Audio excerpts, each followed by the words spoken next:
కొండగట్టు ఆలయ అభివృద్ధికి టీటీడీ నిధులు మంజూరు చేసింది. కొండగట్టు ఆలయ అభివృద్ధికి టీటీడీ 30 కోట్లు కేటాయించినట్లు తెలంగాణ జనసేన ఇన్ఛార్జ్ శంకర్ గౌడ్ తెలిపారు. AP deputy CM Pawan Kalyan సిఫార్సుతో కొండగట్టు ఆలయ అభివృద్ధికి నిధులు మంజూరయ్యాయి. ఇక ఈ విషయాన్ని త్వరలోనే అధికారికంగా ప్రకటించే అవకాశం ఉంది. కొండగట్టులో ఏదైతే 100 గదుల నిర్మాణాన్ని కూడా జనసేన అధ్యక్షులు ఉప ముఖ్యమంత్రి వర్యులు పవన్ కళ్యాణ్ గారు చెరువుతో టీటీడీ నిధులతోటి ఏదైతే 100 గదుల నిర్మాణం కొండగట్టు ఆలయం ఆంజనేయ స్వామి యొక్క జగిత్యాల జిల్లా కొండగట్టు ఆలయం దగ్గర ప్రారంభం అవ్వబోతుంది. భూమి పూజ కూడా నాకు తెలిసి ఈ వారంలో ఉండబోతుంది.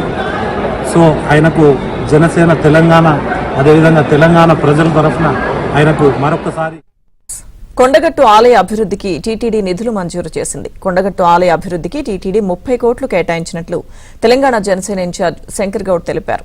AP deputy CM Pawan Kalyan సిఫార్సుతో కొండగట్టు ఆలయ అభివృద్ధికి నిధులు మంజూరయ్యాయి. ఇక ఈ విషయాన్ని త్వరలోనే అధికారికంగా ప్రకటించే అవకాశం ఉంది.